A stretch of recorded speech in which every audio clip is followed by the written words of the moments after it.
আমি আবার জিজ্ঞাসা করছি, কেউ যদি আল্লাহর হাবিব রাহমাতুল্লিল আলামিন নবীর সাথে বেয়াদবি করতে বলে, আপনি কি বেয়াদবি করবেন?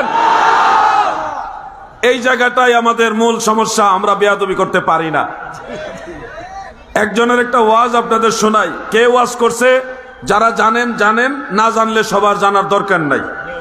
যে আল্লাহর হাবিব রসুল করিম সাল্লাল্লাহু আলাইহি ওয়াসাল্লাম তিনি কাউবয় ছিলেন, তিনি রাখাল ছিলেন।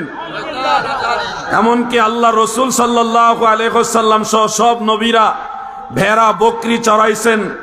এটার মূল কারণ হলো ভেড়া বকরি এরা খুবই বক্র স্বভাবের হয়, একদিকে টানলে আরেক দিকে যাইতে চায়, আলোর মধ্যে থাকলে ছায়াতে যেতে চায় না, ছায়াতে থাকলে আলোতে যেতে চায় না। এই যে বক্র স্বভাবটা ওনারা সঙ্গ দিয়ে ওনারা শিখলেন যে মানুষ আরো বেশি বক্র, মানুষকে কন্ট্রোল করতে হবে। এই কারণে নবীরা রাখাল ছিলেন বা রাখালি করেছেন। আপনাদের কাছে আমি আবার প্রশ্ন করি, আল্লাহর নবী রাহমাতুল্লিল আলামিনের শিক্ষককে আল্লাহ ভেড়া বকরির রাখালি করে নবীজি ভেড়া বকরিলের কাছ থেকে শিখছেন মানুষের সাথে কেমনে চলা লাগবো, তাদের কেমনে কন্ট্রোল করা লাগবো। তাহলে বলেন নবীজি শিক্ষক কাকে বানানো হয়েছে? কথা বুঝতেছেন? আমাদের দয়াল নবীর শিক্ষক একমাত্র আল্লাহ। দুনিয়ার কারো কাছ থেকে আমার নবীজি শিক্ষা অর্জন করেননি। আর আপনাকে কি সুন্দর ওয়াজ দিচ্ছে যে ভেড়া বকরি এইভাবে চড়াই আল্লাহ রসুল শিখছে মানুষের সাথে কিভাবে চলতে হবে, মানুষকে কিভাবে কন্ট্রোল করতে হবে। আরে রাহমাতুল্লিল আলামিনের শিক্ষক কাদেরকে বানানো হয়েছে? বোকা বাঙালি তোমরা কবে বুঝবা? ব্যক্তি অমুকের সাথে আমাদের কোনো শত্রুতা নেই, ব্যক্তিত্ব অমুকের সাথে আমাদের কোনো বিরোধ নেই।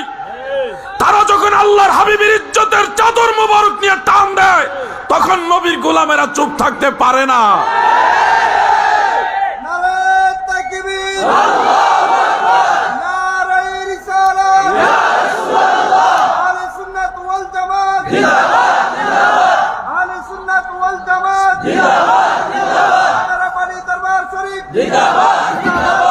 সারা দেশে সব ঘরানার আলেমরাই প্রতিবাদ করেছেন। যারা এই বিষয়টা প্রতিবাদ করেছেন তারা মূলত নবীজির মহব্বতের কারণে প্রতিবাদ করেছেন, কোন ব্যক্তির বিরোধিতার জন্য না। আল্লাহ রসুলের শান ও আজমতের পক্ষে কওমি অঙ্গনের অনেক আলেমও প্রতিবাদ করেছেন। আমরা তাদেরকে ধন্যবাদ জানাই। ইমানের ব্যাপারে, হব্বে রাসূল তাজিমে রাসূলের ব্যাপারে যারা নবীর পক্ষে দাঁড়াবে আমরা তাদেরকে সাধুবাদ জানাই, ঠিক কিনা বলেন? কিন্তু আমার ভাইয়েরা খেয়াল করুন, একটু মনোযোগ দেন। আপনারা অনেক সময় ভুল বুঝেন আমাদেরকে। এই জাতি এরা খুব ভয়ঙ্কর, এরা কৌশলে আপনার ইমান নিয়ে যাবে, আপনি টেরও পাবেন না। সারা দেশের সমস্ত আলেম যখন এটা ধরলো যে নবীজিকে এই শব্দগুলি ব্যবহার করা ঠিক হয়নি, তখন তারা জান বাঁচাইবার জন্য দেখেন ফাযাদাহুমুল্লাহ, আল্লাহ তাদের কুফরিকে আরো বৃদ্ধি করে দিয়েছেন। তারা নমনীয় হয়নি, ভুল স্বীকার করেনি। তোমায় এই গজলের একটা অংশ হলো একটা লাইন, নবী রাখালেরও বেশে মা খাদিজার দেশে বকরি যে চড়াইতেন জঙ্গল, আই গো নবী কোন সাধনে পাইব তোমায়। এই কথাটা কোথায়? সরাসরি আল্লাহ রসুলকে কাউবয়, নাউজুবিল্লাহ সুম্মা নাউজুবিল্লাহ, এই শব্দ কোথায় বলেছে? আর এখানে ভেসে, একটা হলো সরাসরি রাখাল বলা, আর একটা হলো রাখালের ভেসে বলা। আমার নবীর ব্যাপারে কবিতা লিখেছেন রাখালের ভেসে, এই শব্দটা আমাদের কারো বানানো না, এটা শত শত বৎসর যাবৎ কবি, সাহিত্যিক, ইসলামিক দার্শনিক তারা এই শব্দটা ব্যবহার করেছে। ওলামাই কেরাম আপনারা জেনে রাখতে পারেন, নজরুল সঙ্গীতে যায় নবী কিশোর রাখাল বেশে, মেষ চারণে যায় নবী কিশোর রাখাল বেশে। এরকম আরো বহু কবিতা আছে, বহু কবিতা, যেখানে বড় বড় যারা ধার্মিক ছিলেন, আশেকে রসুল ছিলেন, সরাসরি নবীজিকে রাখাল শব্দ ব্যবহার করেনি, তারা বলেছে রাখাল বেশে। জিবরিল আমিন আলাইহিস সালাম দুনিয়াতে মানব বেশে আসছেন, মানুষের সুরতে আসছেন, তাই বলে জিবরিল মানুষ নয়, বরং জিবরিল নূর এবং ফেরেশতাদের মধ্যে একজন সম্মানিত ফেরেশতা।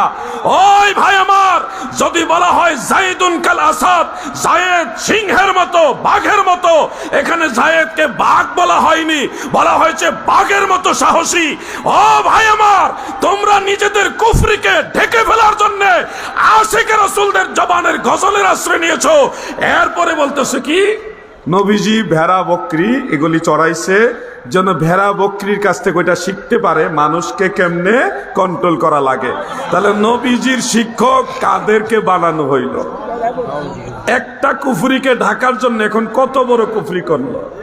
এই জন্য আপনাদেরকে বলছি সচেতন হবেন, আর যদি সচেতন না হন তাহলে আপনারাও আখেরাতে উঠবেন, আমরাও আখেরাতে উঠবো। আমরা ইয়াজিদের দলের সাথে উঠবো না, আমরা মদিনাওয়ালার পক্ষে উঠবো, আমরা ইমাম হুসাইনের পক্ষে থাকবো, আছে না নাই? আমি আপনাদেরকে একটু বিষয় শেয়ার করি। এই যুবক ভাইরা, আপনাদেরকে জান্নাতের লোভ দেখাবে, জান্নাতে যেতে হবে, জান্নাতে যাবেন, বলবে আমরা ইসলামী খেলাফত কায়েম করব। খেলাফত কায়েম করবেন যারা, শুনেন তো 30 বছর কি এখনো হয়নি?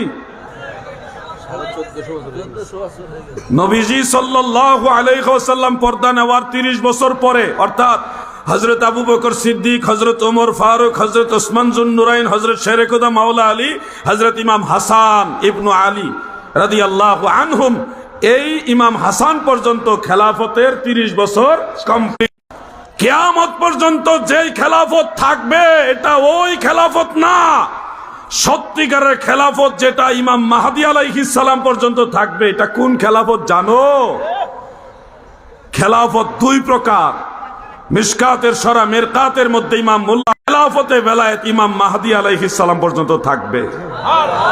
এবার আমি তোমাদেরকে যে তথ্য দিলাম, যারা তোমাদেরকে ইসলামী খেলাফত কায়েম করবে বলে ইবনু আব্দুল ওয়াহাব নজদির আকীদার দিকে নিয়ে যাচ্ছে, তোমরা একটু নিশ্চিত হও তারা যেই খেলাফতের কথা বলছে এই খেলাফত মদিনাওয়ালার খেলাফত না, ওটা বন্ধ হয়ে গেছে বহু আগে।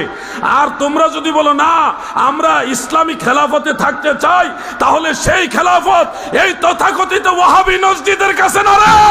এই যুবক ভাইয়েরা শোনো, এই খেলাফত গাউসে পাকের কাছে, এই খেলাফত খাজা গরিবে নওয়াজের কাছে, এই খেলাফত মুজাদ্দিদ আল ফিসানির কাছে, এইভাবে যত আল্লাহর আউলিয়া পীর মাশায়েখ হক্কানি পীর মাশায়েখ আছে, তারা সবাই সেই খেলাফতের অধিকারী। কোন খেলাফত? বেলায়েতের খেলাফত। জিজ্ঞাসা করেন, হে আবেদ শাহ মাদানি, আপনি কার খলিফা? ইনার আল্লাহ রাসূলের খলিফা, ঠিক কিনা? তোমরা আসল জিনিসের চেনো না রে ভাই। যদি আল্লাহর জমিনে আল্লাহর হাবিবের খলিফা খুঁজতে চাও তাহলে আল্লাহর ওলির কাছে যাও, তারাই সে মদিনাওয়ালার খলিফা। বায়াতে রসুল, বায়াতে খোদা বলা হচ্ছে না? তোমরা তো আসল খলিফাই চিনো না, ইংরেজি হুজুর পাইলে দৌড় মারো। তোমরা রসুলের খলিফা খুঁজতে চাইলে যারা নায়েবে নবী আছে এই জমানা, ওই সিলসিলায়ে আহলে সুন্নাহ বিভিন্ন হক সিলসিলার খেলাফত প্রাপ্ত যারা, তাদের কাছে যাও, তারা হলো সত্যিকারের খলিফা।